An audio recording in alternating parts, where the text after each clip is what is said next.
You did. We are done. Exactly. Help us conquer full stack. Or you? You guys met. I would Or she- I don't know. You guys met. I don't know you anymore. Oh, you guys are trying to keep first? You guys are trying to keep first? As a grad student? They were like, three. All right, so everybody please file in so that we can get the turnout started, and then we're live on the web again, so let's get started.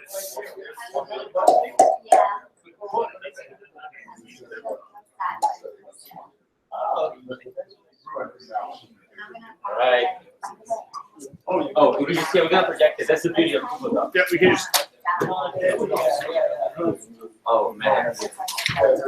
You can't do that. Because you're Please file in. Let's get everybody take a seat. We're gonna chase away for Sarita. Joe, Sarita's here. We need Joe and David. You're up first.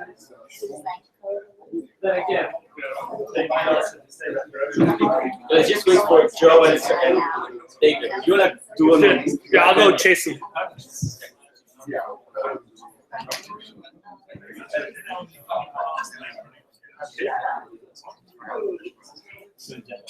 Nice.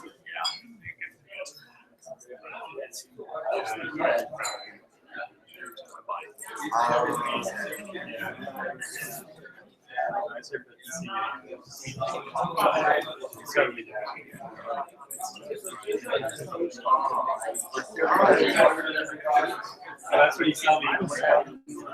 All right, David is here. I think we're good. I think we're good to go.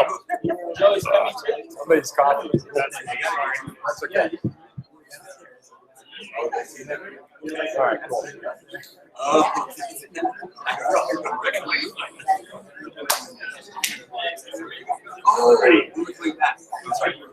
Joe here.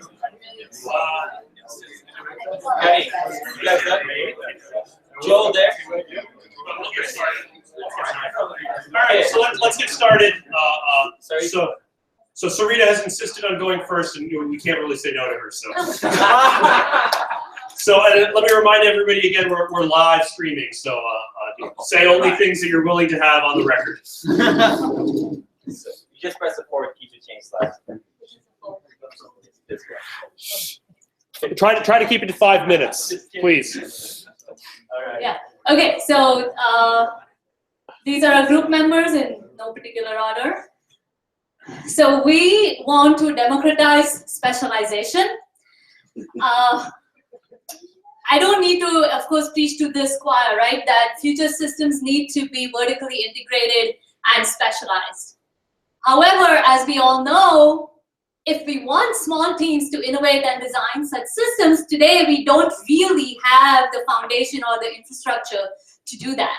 And we think that as architects, we are in a great position to provide such foundation and such infrastructure. We, in fact, want to think about redesigning the entire stack around specialization. And this is, of course, it includes designing hardware, expressing interfaces of hardware for other layers, but really what we want is a systems approach, right? Communication, computation, concurrency, distributed systems, working all across the stack.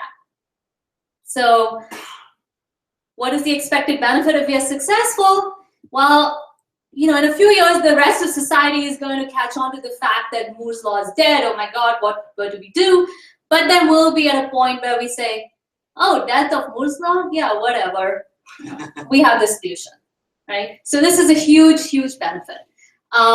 We believe that this will lead to a Cambrian explosion of innovative systems, you know, lots of startups and so on. And finally, we'll reach the vision of true co-design, where we have software and the applications community leveraging hardware to its fullest extent and vice versa seamlessly. So which disciplines will we bring in? Will we help? All. All right. Thank you. Questions? Questions? Yeah, we can do 1 minute for 2 minutes. Yeah. Well, any questions? So as Mark said in the beginning, we made sure there were no new ideas or surprises for anybody. Okay. All right. If we have no questions, then let's proceed to group 4. We'll just keep going through the deck here. Oh, shit. Oh, you You can volunteer to go next. Who wants to go next? All right, group 1. Russ. Perfect. Let's do it. You know how to use computers? Can you push this button? Yes. Okay. So you didn't hear this before.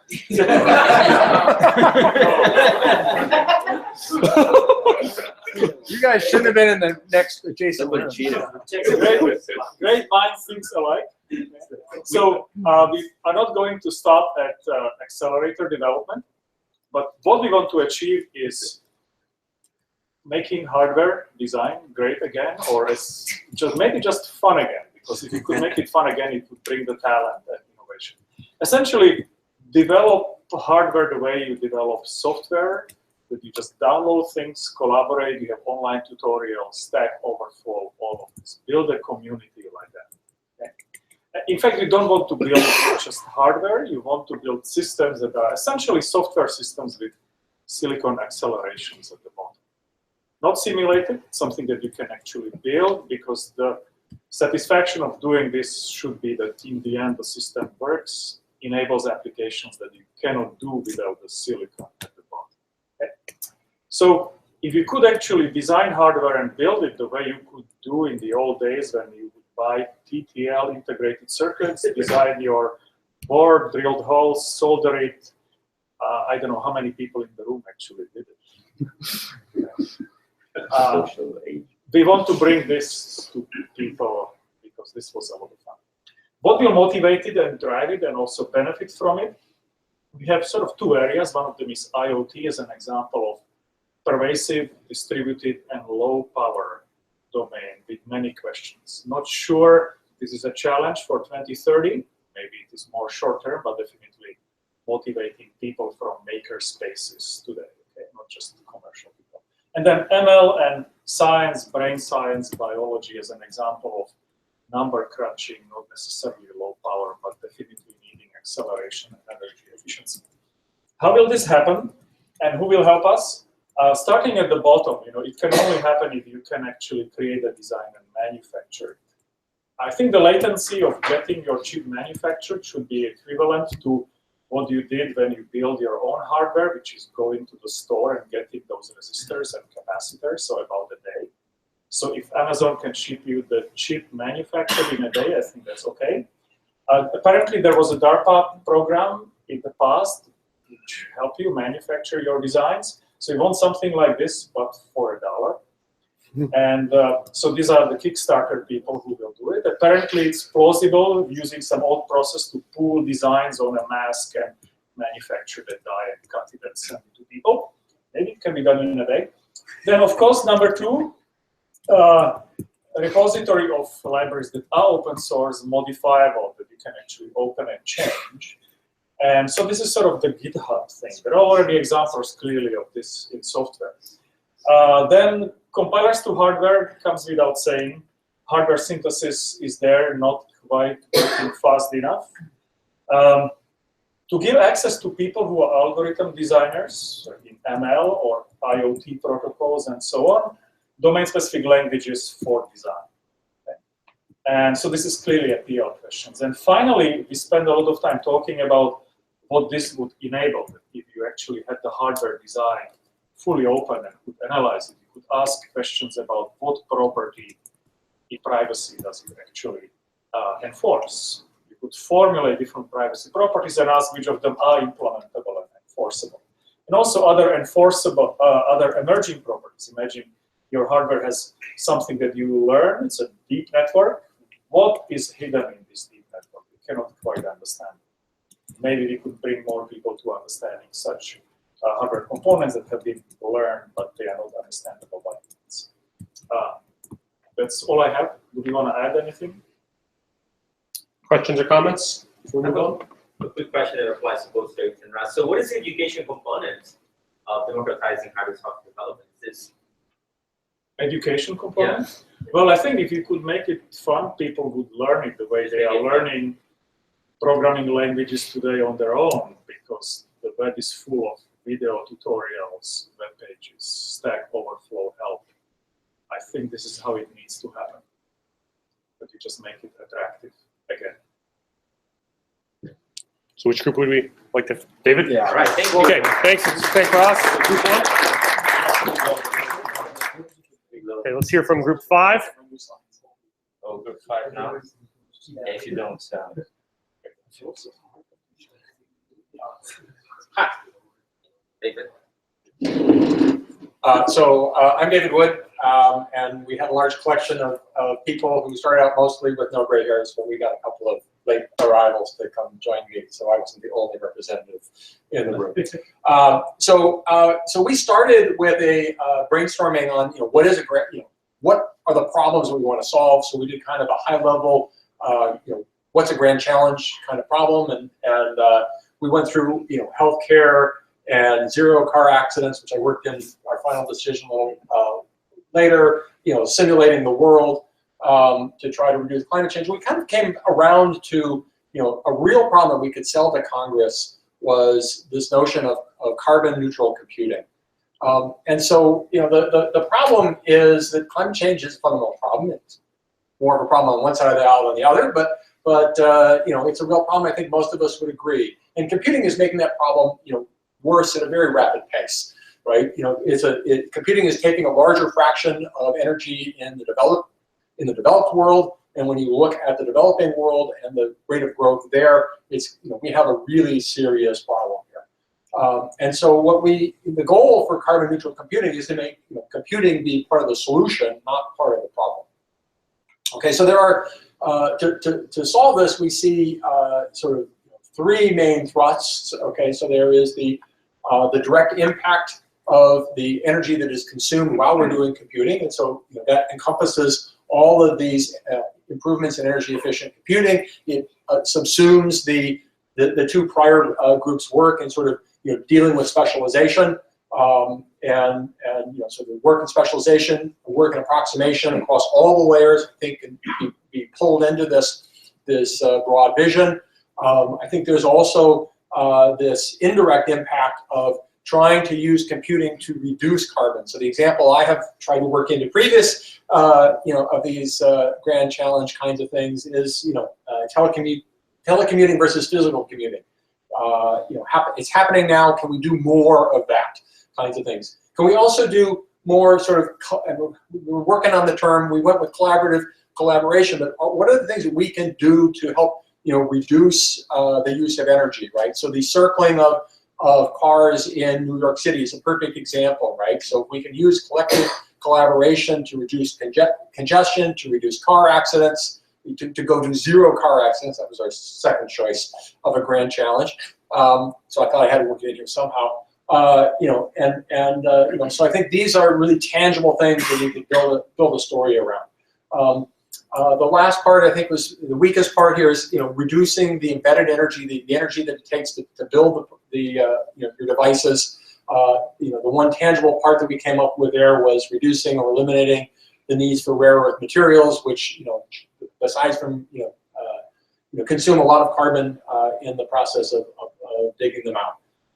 And using carbon nanotubes, biological components is a throw in to LV and Philip, but and then addressing just the last couple points on the charge slide. The benefits are carbon reduction, helps reduce climate change. I think the way that this will help drive the field is really it's problem-driven solution, right? If that's our goal, and we're focused on that goal, we will more rapidly drive solutions toward that. Be more innovative, lead to more new interfaces, crossing abstractions, new abstractions developed through rapid prototyping. And I think this is very much a all-disciplinary activity, which I think it needs to be.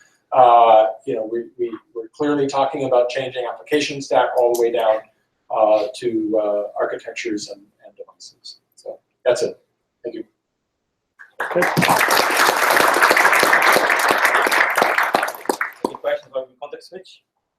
I see Babak coming to the front. We'll go to All right, Babak. Babak, you go next. We can use more aggressive and say computing for negative energy. For negative. Well, We reduce the telecommuting enough. what is that, Patty? Graphene can make soft, you can do that. Just sequester carbon into graphene. That's right. So, Negative energy consumption. so I think there should have been a political sort of constraint there as well in the discussion, because I shouldn't badmouth our future president, but Hillary was going around selling fracking as a Secretary of State around the world. Live stream. So, well, that's public. So it was an article in the Guardian. So Sure hope. yeah, so Helping the future president. yeah. So, It's good to know you're endorsing so, yeah, Hillary. carbon is a difficult problem. We're going to actually address a grand challenge, which is probably easily sort of sellable politically, and that's going beyond personalized medicine. Okay, so what this is 24-hour monitoring, diagnosis, prevention, and treatment of disease for individuals. So not just monitors, not just sensors like your picture, but actually think of probes where you're administered drugs of various sorts for prevention and treatment. It will improve human condition, and of course it will help you with the 3-hour lines at the ER. Now, how it advanced the field. This is a really exciting sort of question for us. We spent a lot of time thinking about this. Obviously, novel devices. So, novel devices was a keynote in the morning, and this is something that we really need to think about in this community, because until now we've been mostly focusing on circuits and devices we're given. It's interdisciplinary research, which means that you're really going from sensors or probes all the way to a service and back. And that doesn't just mean the sort of the computing aspects of it, but also the cyber-physical aspects of interfacing a human being, and then all the way down to the chemical, there's sort of chemical aspects of it, the biomedical engineering aspects of it. Human-centric design, so a lot of the things that we do in this field is sort of thinking about that particular layer in the abstraction computer architecture. But here now, we have to think about, we're actually dealing with a human being. Okay, so there are a lot of interesting aspects there. Interfaces we talked about, biocompatibility is an aspect. There are a lot of sort of interactions on the sort of from the cyber physical aspect, but also the fact that we're dealing with a human being and bio. Ultra low power is obviously an important aspect of it, because if we're going to, Kayvon was talking about an ungodly amount of data processing, and we're just adding to that. Okay, so it's not just sort of video, it's not just the sort of images and try to finding information out of what's going on around you, but also information you're getting from the body itself and back. Real time, we don't really do real time in this community, right? There are other communities that deal with that.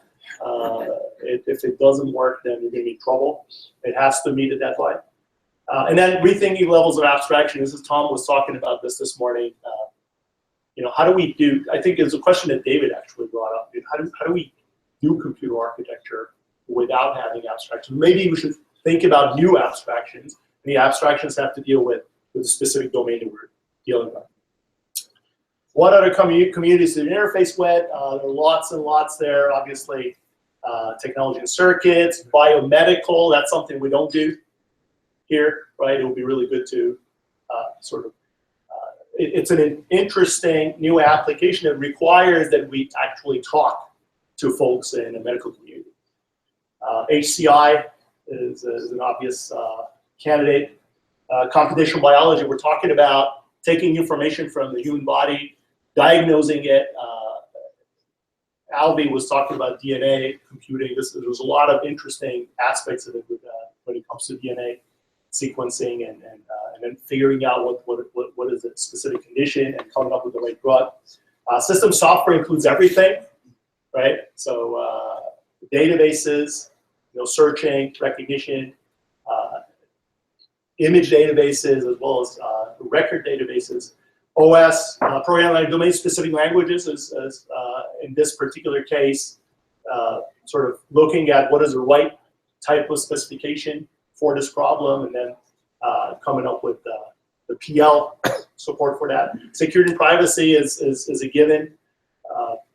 We're collecting information that is of a lot of concern, and so we need to make sure that we have systems that can handle that. It's not just medical records, but also all the information we're collecting while we're monitoring it. And obviously, you don't want somebody to break into your system when you're injecting drugs, on the fly. Distributed systems, because these probes are actually working together to monitor the probes. Real-time computing, again, that's another community, and it would be good to be able to work with them on this problem. Vision, machine learning, and then theory and algorithms. So I think that's all I got.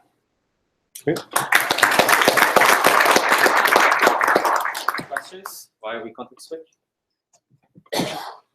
David missed a slide. Well, I missed a slide. Oh. Which somebody had a slide. Scroll over to the bottom. Last. There you go. Which I didn't always hear, so I didn't advance to it. But The beauty there of you go. There's your moment of zen. All right, let's hear from All right, group 2. Any questions for Baba?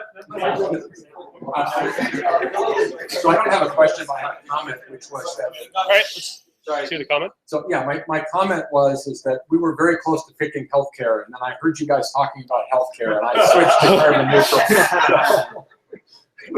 We actually had like 500 different titles for this. So I'm really surprised that you didn't get confused by that discussion. I just heard you talking about healthcare, so I decided we could pick something different.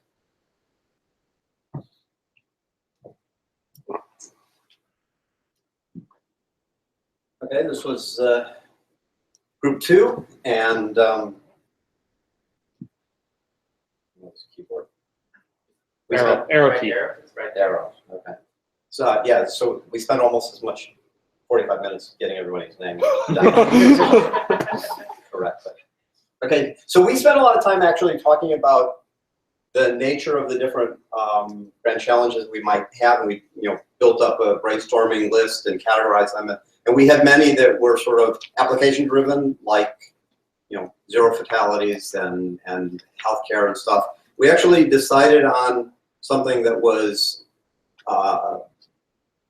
not narrow computer architecture focused, but something that would allow more to facilitate more applications being written more easily. So the draw is we're going to make it easier for people to use computing, and we categorized it as, or named it as, reduce the cost to solution by n to be specified orders of magnitude.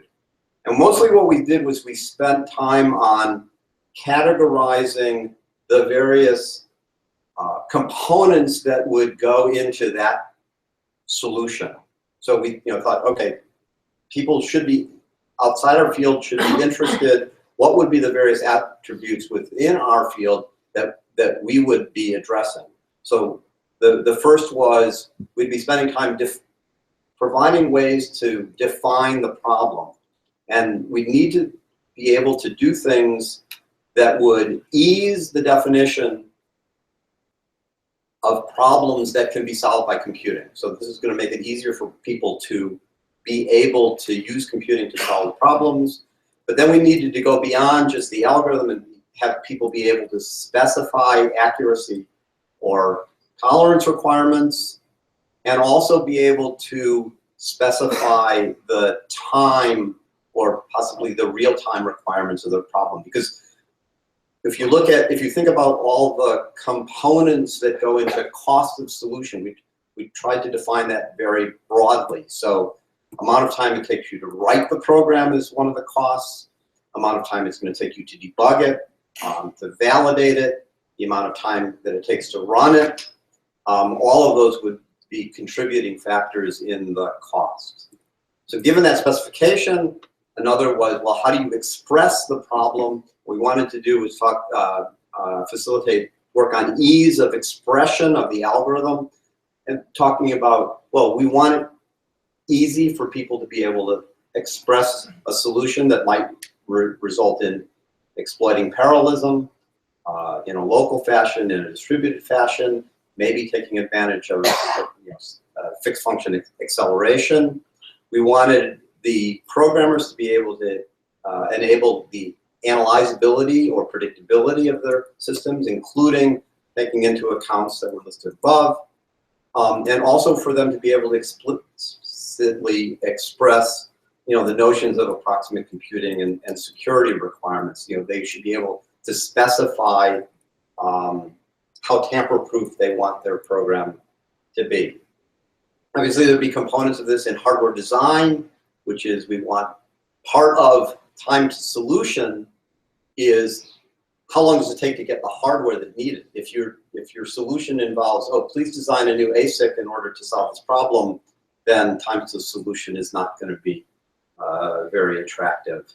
And then finally, looking at the runtime metrics that would be of importance would be reducing the cost of computation, including cost of ownership. So the fixed costs and the runtime costs, which would clearly encompass energy efficiency, reducing computation time, or standard performance and performance per watt metrics, and then measurement and enforcement of the various constraints that were associated with this problem. Any questions for Joel? All right. Let's thank him. Thanks. All right, and this concludes our workshop. Thank you very much for participating. We're very happy how it turned out. So we want to make all slides public. We want to make this as open as possible to the community. We are going to put together a white paper of some sort, and we're going to reach out to all of you too. The videos are going to be made available. They're actually already available. They're already available. Great. It's already on YouTube. There's a YouTube channel. We'll try to disseminate that. Great. Okay. So, and the speaker slides and also these breakout slides will be available too. Thank you very much. There's a reception downstairs at third floor, right? I think it's on the third floor, yeah. Yeah, already started. And a round of applause for all of you guys. Thanks for participating. Thanks also to thanks to the CCC for providing financial support, and ISCA for also providing support. That's right. Thanks.